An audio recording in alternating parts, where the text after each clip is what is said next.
নমস্কার বন্ধুরা, স্বাগত সোনালী দিনের সিনেমা চ্যানেলে। আজকে আমরা জানবো উত্তম কুমার এবং সুচিত্রা সেন এই কালজয়ী জুটির কতগুলি সিনেমা করেছে একসাথে এবং কতগুলি হিট কতগুলি ফ্লপ সেই নিয়ে এই ভিডিওতে ডিটেলসে আলোচনা থাকবে। তো চলো ভিডিওটা শুরু করা যাক।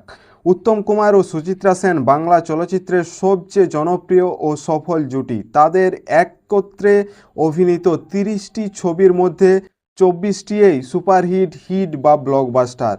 তাদের প্রথম যুগল ছবি 74.5, যেটা এসেছিল 1953 সালে। সেই থেকে শুরু করে শেষ ছবি প্রিয় বান্ধবী 1975 সাল পর্যন্ত এই জুটি বাংলা সিনেমা রোমান্টিক ধারার প্রতীক হয়ে উঠেছে। উত্তম সুচিত্রা 30টি ছবি এক্সক্লুসিভ রিপোর্ট তোমাদের সাথে তুলে ধরা হবে আজকে। তো প্রথম ছবি 74.5, যেটা এসেছিল 1953 সালে। 20 ফেব্রুয়ারি এই মুভিটি রিলিজ হয়েছিল। মুভিটি পরিচালনা করেছিলেন নির্মল দে। 7 সপ্তাহ ধরে এই মুভিটি চলে এবং বক্স অফিসে হিট বার্ডেড পায়। পরের মুভি ওরা থাকে ওধারে। 5 ফেব্রুয়ারি সুকুমার দাশগুপ্ত এই মুভিটি পরিচালনা করেন এবং বক্স অফিসে 6 সপ্তাহ ধরে চলে এবং ফলাফল এভারেজ। 3 নম্বর যে ছবি রয়েছে সেটা হচ্ছে মরণের পরে। 19 জুন এই ছবিটি সিনেমা হলে রিলিজ হয় এবং ছবিটি পরিচালনা করেছিলেন সতীশ দাশগুপ্ত। 13 সপ্তাহ বক্স অফিসে চলে এবং ফলাফল সুপারহিট। 4 নম্বর যে ছবিটা রয়েছে সদানন্দের মেলা। 16 জুলাই মুভিটি সিনেমা হলে রিলিজ হয় এবং সুকুমার দাশগুপ্ত এই মুভিটিও পরিচালনা করেন। মুভিটি 4 সপ্তাহ বক্স অফিসে চলে এবং ফলাফল ফ্লপ।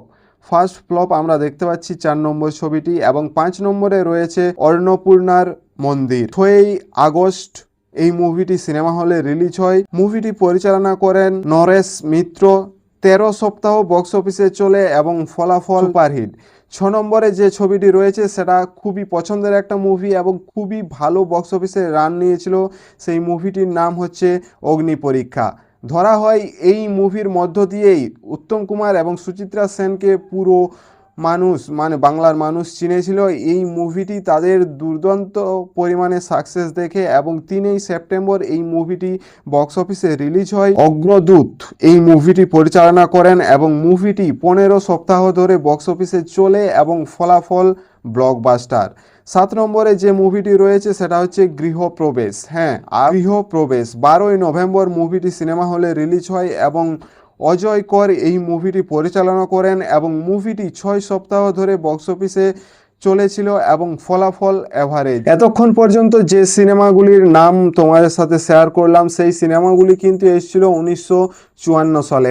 1954 সালেই প্রায় 6টি সিনেমা তাদের রিলিজ হয় এবং বেশিরভাগই সাকসেসফুল সিনেমা। এবার যদি আসি 1955 সালে যে মুভিগুলি রিলিজ হয়, 8 নম্বর মুভিটি ছিল সাঁঝের প্রদীপ। 28 জানুয়ারি এই মুভিটি রিলিজ হয়। সুধাংশু মুখার্জি এই মুভিটি পরিচালনা করেন। বক্স অফিসে 5 সপ্তাহ চলেছিল এবং ফলাফল এভারেজ। 9 নম্বরে যে মুভিটি রয়েছে সেটা হচ্ছে সাবমোচন। সাবমোচন রিলিজ হয়েছিল 27 মে। সুধীর মুখার্জি এই মুভিটি পরিচালনা করেন। বক্স অফিসে 11 সপ্তাহ চলেছিল এবং ফলাফল সুপারহিট। 10 নম্বরে যে মুভিটি রয়েছে সবার ওপরে। 1 ডিসেম্বর এই মুভিটি বক্স অফিসে রিলিজ হয়। অগ্রদূত এই মুভিটি পরিচালনা করেন। 17 সপ্তাহ এই মুভিটি বক্স অফিসে চলেছিল এবং ফলাফল ব্লকবাস্টার। এবার আসবো 1956 সালে। 1956 সালে প্রথম যে মুভিটি রিলিজ হয় সেটা হচ্ছে 11 নম্বর মুভি এবং মুভির নাম সাগরিকা। 1 ফেব্রুয়ারি এই মুভিটি বক্স অফিসে রিলিজ হয়।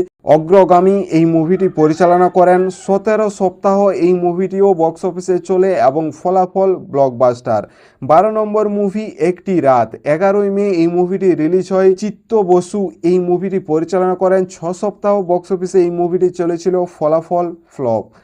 13 নম্বরে যে মুভিটি রয়েছে সেই মুভিটিও বক্স অফিসে ভালো একটা কালেকশন করেছিল বা বক্স অফিসে ভালো একটা রান নিয়েছিল। মুভির নাম ত্রিজামা। 28 জুন এই মুভিটি রিলিজ হয় এবং অগ্রদূত এই মুভিটি পরিচালনা করেন। 9 সপ্তাহ বক্স অফিসে চলেছিল, ফলাফল হিট। 14 নম্বরে যে মুভিটি রয়েছে সেটা হচ্ছে শিল্পী। 30 নভেম্বর এই মুভিটি বক্স অফিসে রিলিজ হয়। অগ্রগামী এই মুভিটি পরিচালনা করেন এবং 9 সপ্তাহ ধরে এই মুভিটি বক্স অফিসে চলে, ফলাফল হিট। এবং এবার চলে আসবো ফাইনালি আমরা 1957 সালে 15 নম্বর মুভি, যে মুভিটি আমার খুবই ফেভারিট মুভি এবং বক্স অফিসেও ভালো একটা কালেকশন করেছিল এবং এখনও এই মুভিটি কিন্তু দর্শক দারুণভাবে পছন্দ করে। হ্যাঁ, আমি কথা বলছি হারানো সুর মুভিটি নিয়ে। 6ই সেপ্টেম্বর এই মুভিটি বক্স অফিসে রিলিজ হয়। অজয় কর এই মুভিটি পরিচালনা করেন। 12 সপ্তাহ ধরে এই মুভিটি বক্স অফিসে চলে এবং ফলাফল সুপারহিট। এবং 16 নম্বর যে মুভিটি রয়েছে সেটা হচ্ছে চন্দ্রনাথ। 14ই নভেম্বর এই মুভিটি বক্স অফিসে রিলিজ হয়। কার্তিক চ্যাটার্জি এই মুভিটি পরিচালনা করেন। 13 সপ্তাহ ধরে বক্স অফিসে চলে এবং ফলাফল সুপারহিট।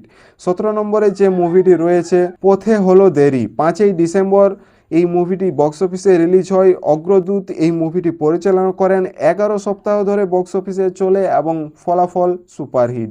18 নম্বরে যে মুভিটি রয়েছে সেটা হচ্ছে জীবন তৃষ্ণা। 5ই ডিসেম্বর এই মুভিটি বক্স অফিসে রিলিজ হয় এবং অসিত সেন এই মুভিটি পরিচালনা করেন। 10 সপ্তাহ ধরে এই মুভিটি চলে এবং ফলাফল হিট। এই বছরে মুক্তি পাওয়া একসঙ্গে 4টি ছবি এবং সবকটিই ছিল ব্যবসা সফল। 1958 সাল, হ্যাঁ 1958 সালে চলে আসবো এবং 19 নম্বর মুভি রাজলক্ষ্মী ও শ্রীকান্ত। 28শে ফেব্রুয়ারি মুভিটি রিলিজ হয়। হরিদাস ভট্টাচার্য মুভিটি পরিচালনা করেন। 10 সপ্তাহ বক্স অফিসে চলে এবং ফলাফল হিট। 20 নম্বরে যে মুভিটি রয়েছে সেটা হচ্ছে ইন্দ্রাণী। হ্যাঁ, ইন্দ্রাণী 20 নম্বরে রয়েছে। 10ই আগস্ট এই মুভিটি সিনেমা হলে রিলিজ হয় এবং নীরেন লাহিড়ী এই মুভিটি পরিচালনা করেন। 9 সপ্তাহ বক্স অফিসে চলে, ফলাফল হিট। পরের মুভিটি 21 নম্বর মুভি সূর্যতরণ।